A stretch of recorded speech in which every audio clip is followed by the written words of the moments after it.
Seamos bienvenidos, bienvenidas a esta nueva entrega de la Palabra del Señor. Hoy veremos el gobierno en la iglesia primitiva. Como siempre, leeremos primeramente la Palabra de Dios y luego continuaremos. Pablo le escribe a Timoteo, pastor en Éfeso, y le dice: «Te escribo esto, para que si me tardo sepas cómo te conviene conducirte en la casa de Dios, que es la iglesia del Dios vivo, columna y fundamento de la verdad». Primera de Timoteo, capítulo 3, verso 14 y 15. Ahora oremos. Bendíganos, Señor, en este momento al trazar su palabra y entender en ella cómo es lo que usted anhela y desea que funcionemos dentro de la iglesia, en este gobierno de llevar adelante sus propósitos eternos. Se lo rogamos en Jesús. Amén y amén. La iglesia. Primeramente debemos definir correctamente iglesia. En el griego, eclesia significa asamblea pública, generalmente de orden político, de aquellos que responden al llamado de un mensajero oficial. Entonces, la iglesia de Cristo etimológicamente es la comunidad que surge de la integración de personas que responden al llamamiento de Dios por medio de la predicación de su palabra y el ministerio del Espíritu Santo. Donde Dios mismo es, en Jesucristo, el punto de encuentro y centro de quienes conforman la congregación, la iglesia. Ella es la comunidad de los congregados por y en Jesucristo, como le dice Pablo a Timoteo, la casa de Dios vivo, columna y fundamento de la verdad. Y es Dios mismo, por medio de la predicación del Evangelio y la labor del Espíritu Santo, quien añade a la iglesia los que pasan a ser salvos. Hechos de los Apóstoles lo define como: «Y el Señor añadía diariamente a su número los que habían de ser salvos». Hechos capítulo 2, versos 47 en su segunda parte. Así que la iglesia de Cristo la conforman todos los salvos por Dios a través de la fe en Jesucristo como único camino de salvación. ¿Cuál es la misión de la iglesia? Jesucristo es quien da inicio a la iglesia. Él les dice a sus apóstoles que sobre lo que confiesa Pedro, iluminado por Dios mismo, es que edificará la iglesia. Mateo lo relata así. Viniendo Jesús a la región de Cesarea de Filipo, preguntó a sus discípulos diciendo: «¿Quién dicen los hombres que es el Hijo del Hombre?».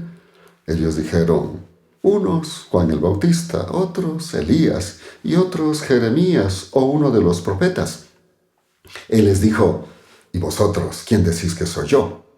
Respondiendo Simón Pedro dijo: «Tú eres el Cristo, el Hijo del Dios viviente». Entonces le respondió Jesús: «Bienaventurado eres, Simón, hijo de Jonás, porque no te lo reveló carne ni sangre, sino mi Padre que está en los cielos. Y yo también te digo que tú eres Pedro, y sobre esta roca edificaré mi iglesia, y las puertas del Hades no prevalecerán contra ella». Mateo capítulo 16, los versos 13 al 18. Es decir, la iglesia está fundamentada en Jesucristo, pues la confesión de Pedro es: «Tú eres el Cristo, el Hijo del Dios viviente». Es más, afirma que «y las puertas del Hades no prevalecerán contra ella». En otras palabras, es la iglesia la que con la predicación del Evangelio logrará que la victoria de Jesucristo en la cruz venza la muerte eterna ocasionada por el pecado. Es decir, hay redención para el ser humano. Para cumplir esta misión, debía congregarse, animarse y capacitarse mutuamente. El autor de Hebreos dice entonces de la iglesia: «Considerémonos los unos a los otros para estimularnos al amor y a las buenas obras, no dejando de congregarnos como algunos tienen por costumbre, más bien exhortémonos, y con mayor razón cuando veis que el día se acerca». Hebreos capítulo 10, versos 24 y 25. ¿Cómo se fue formando la iglesia y su modelo de gobierno? Luego que Jesucristo resucita y se presenta con todo poder, da la comisión de predicar el evangelio de salvación a toda criatura y a discipular a quienes crean, a fin de que vivan su fe en salvación de más almas. La Escritura dice: «Jesús se acercó y les habló diciendo: Toda autoridad me ha sido dada en el cielo y en la tierra.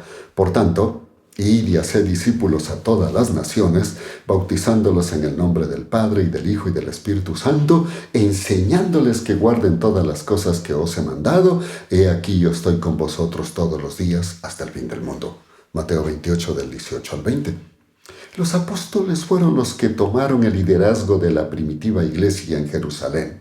Los hechos de los apóstoles manifiestan: así que los que recibieron su palabra fueron bautizados y fueron añadidos en aquel día como 3,000 personas, y perseveraban en la doctrina de los apóstoles, en la comunión, en el partimiento del pan y en las oraciones. Hechos capítulo 2, 41 y 42. A medida que la iglesia crecía en convertidos, surgió la necesidad de un liderazgo adicional para la obra interna de la iglesia entre creyentes.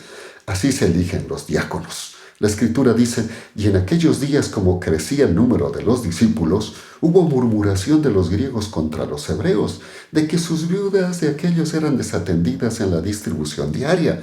Entonces los 12 convocaron a la multitud de los discípulos y dijeron: no es justo que nosotros dejemos la palabra de Dios para servir a las mesas. Buscad, pues, hermanos de entre vosotros, a 7 varones de buen testimonio, llenos del Espíritu Santo y de sabiduría, a quienes encarguemos de este trabajo, y nosotros persistiremos en la oración y en el ministerio de la palabra. Hechos capítulo 6, los versos del 1 al 4. La obra de la iglesia queda definida en 2 principios: edificar a los creyentes para que vivan la vida cristiana y juntos lleven la predicación del mensaje del Evangelio de salvación a toda criatura. Por eso en Efesios se dice: y él mismo constituyó a unos apóstoles, a otros profetas, a otros evangelistas y a otros pastores y maestros, a fin de perfeccionar a los santos para la obra del ministerio, para la edificación del cuerpo de Cristo. Efesios capítulo 4, versos 11 y 12. La iglesia de Cristo, por medio de sus líderes, deben propender a edificar a cada creyente en el amor y las buenas obras y en la predicación del Evangelio mediante el liderazgo de dones y el poder del Espíritu Santo. Ahora, ¿cómo se formó un gobierno? Pronto la predicación del Evangelio y la obra misionera provocó la persecución, primeramente de los líderes y luego de cada creyente. Esto llevó a la expansión de la iglesia más allá de Jerusalén, lo que trajo la necesidad de más líderes para alimentar espiritualmente a las congregaciones y animarse para seguir la predicación. De aquí se desprende 2 tipos de líderes claramente definidos: ancianos, también conocidos como pastores u obispos, y los diáconos. Pero cuando se trataba de dilucidar controversias, se reunían los líderes para discutirlo, como se narra en Hechos el capítulo 15. Así se inician los concilios. Además, fueron las cartas pastorales las que llevaron las enseñanzas para edificación y dar los lineamientos de vida cristiana. De esta manera, en el Nuevo Testamento la Iglesia pasa a tomar el sentido de una democracia teocrática, de los llamados de y para Dios, estableciendo clara y nítidamente que Jesucristo es la máxima autoridad de la Iglesia. En Colosenses y Efesios se dice: y Él es la cabeza del cuerpo, que es la iglesia, el que es el principio, el primogénito de entre los muertos, para que en todo tenga la preeminencia. Colosenses 1:18. Y en Efesios: Dios la ejerció en Cristo cuando lo resucitó de entre los muertos y le hizo sentar a su diestra en los lugares celestiales, por encima de todo principado, autoridad, poder, señorío y todo nombre que sea nombrado, no solo en esta edad, sino también en la venidera. Aún todas las cosas las sometió Dios bajo sus pies y le puso a él por cabeza sobre todas las cosas para la iglesia. Efesios 1, 20 y 22. ¿Qué modelos de gobierno encontramos en la iglesia primitiva?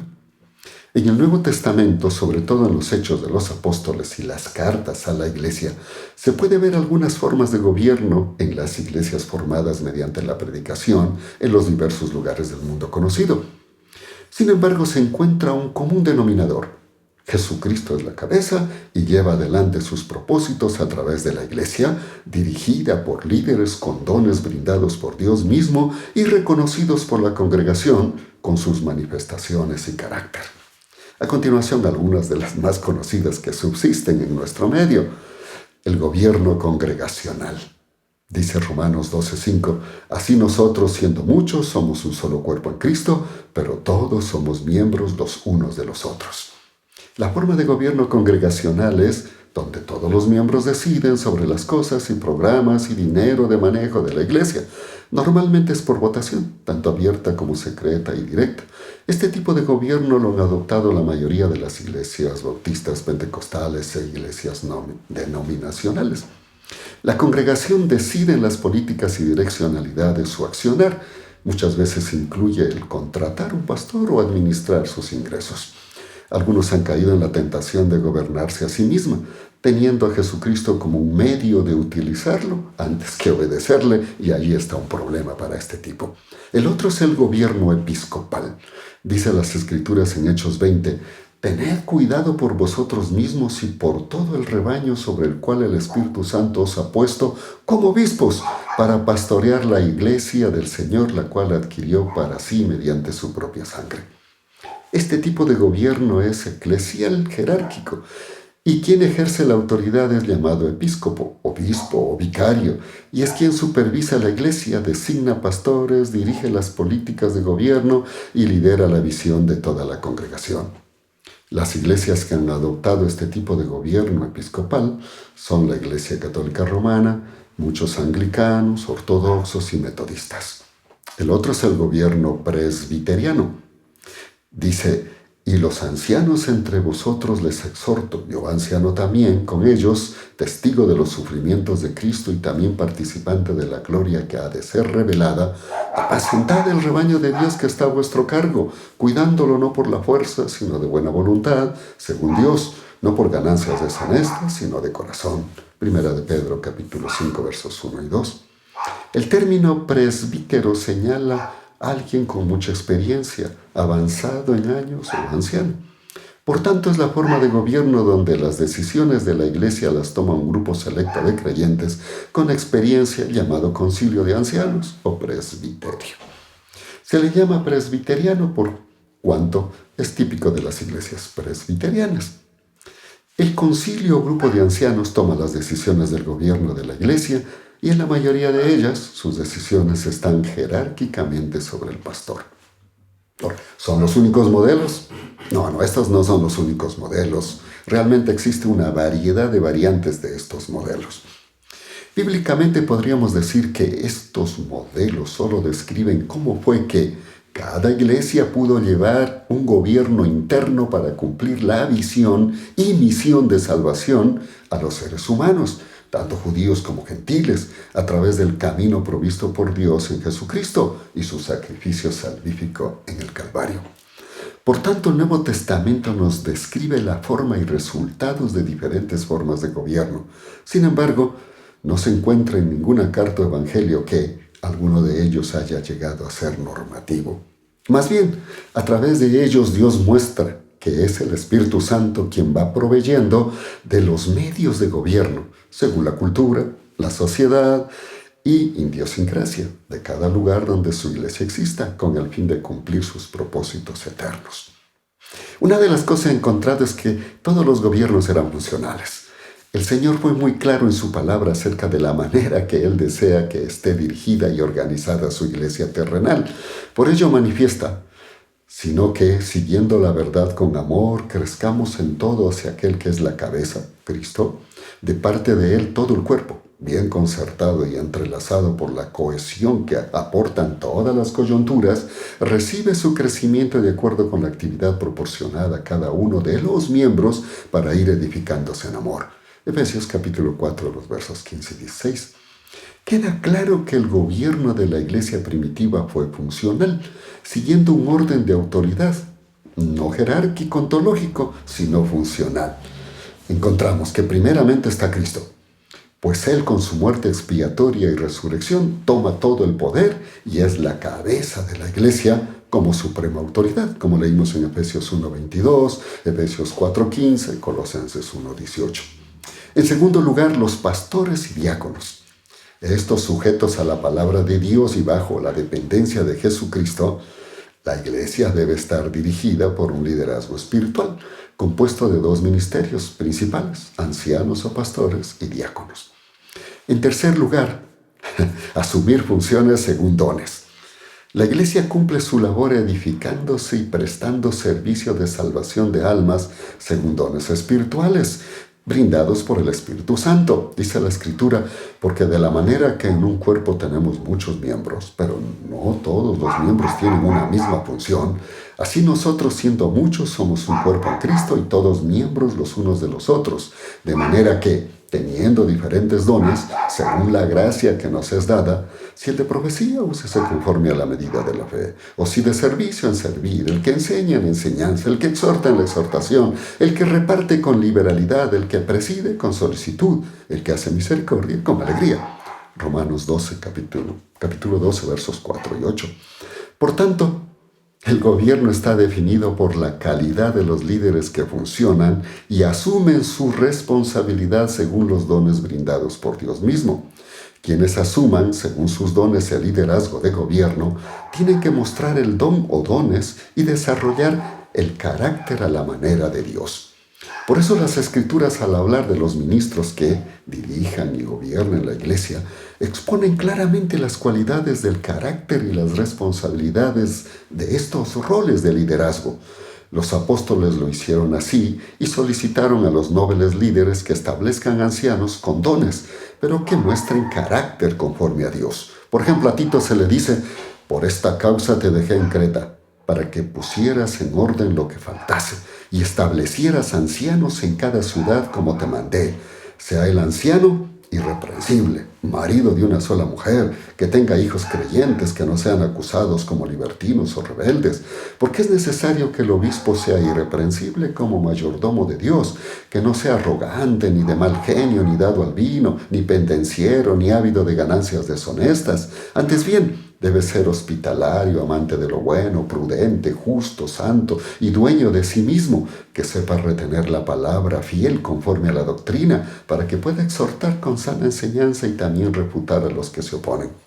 Tito capítulo 1, versos 5 y 9. Y a Timoteo, otro pastor en Éfeso, se le recomienda: fiel es esta palabra. Si alguien anhela el obispado, desea buena obra. Entonces es necesario que el obispo sea irreprensible, marido de una sola mujer, sobrio, prudente, decoroso, hospitalario, apto para enseñar, no dado al vino, no violento, sino amable, no contencioso ni amante del dinero, que gobierne bien su casa y tenga a sus hijos en sujeción con toda dignidad, porque si alguien no sabe gobernar su propia casa, ¿cómo cuidará de la iglesia de Dios? Que no sea un recién convertido, para que no se llene de orgullo y caiga en la condenación del diablo. También debe tener buen testimonio de los de afuera, para que no caiga en el reproche y la trampa del diablo. Primera de Timoteo capítulo 3, los versos del 1 al 7. Los rasgos del carácter a considerar son integridad, fidelidad matrimonial, dominio propio, respetuoso, hospitalario, saber guiar bien a su familia y con capacidad de enseñar. También se incluye quienes no pueden asumir el rol de líder y gobierno de la iglesia, así tengan dones, entre otros, los que sean nobles convertidos, los que hagan mal uso del alcohol, los que sean contenciosos, ávaros y tengan actitudes violentas. También se hace énfasis en una pluralidad de ancianos, es decir, la unidad de líderes para tener pluralidad de consejo, como los ancianos que sirvieron como líderes locales en la cultura judía del Antiguo Testamento. Usted puede ver eso en Hechos 14:23, 15:2, 20:17, 1:5, por supuesto en Santiago 5:14. Concluyamos.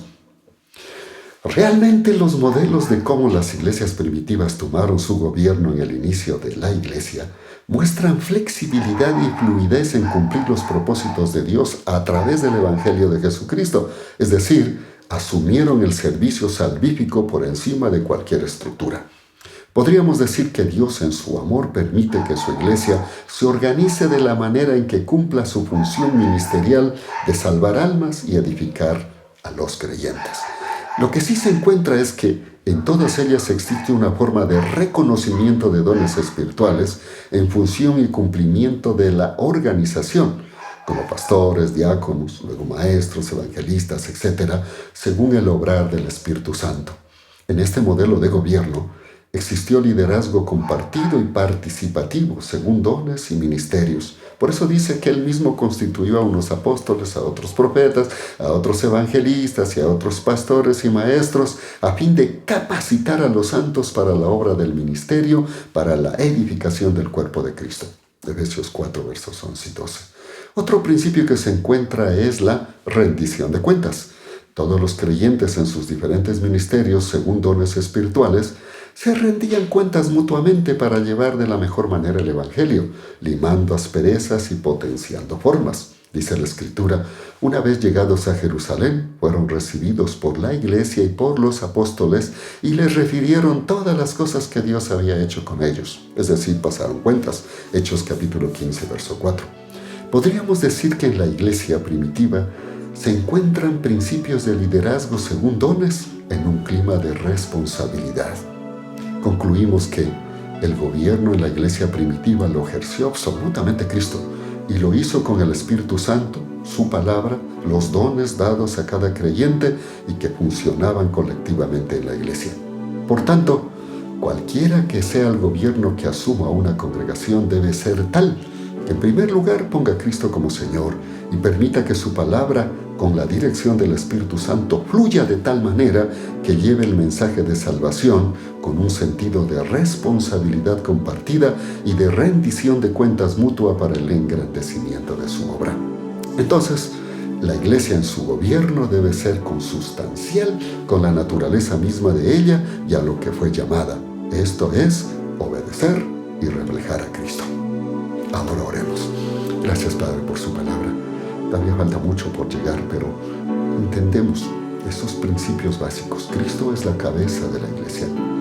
Luego hay líderes según dones. Y toda la iglesia según sus dones se sujeta para mutuamente animarse, consolarse, edificarse y luego de eso salir a predicar el Evangelio. Ese es el propósito eterno, porque Jesucristo vino para eso, para morir y salvarnos. Y la iglesia es la encargada ahora de llevar ese mensaje. Cualquier gobierno que haga fluir esto de salvar almas y de que la iglesia sea edificada, está siendo funcional. Permítanos entonces ser funcionales y no tanto entrar en la discusión de los tipos de gobierno como tales, sino lo que nos haga funcionar dentro de los propósitos eternos del Señor. Que así sea en Jesús. Amén y amén. Gracias por estar con nosotros. Pronto estaremos con otro mensaje. Hasta entonces, Dios les bendiga.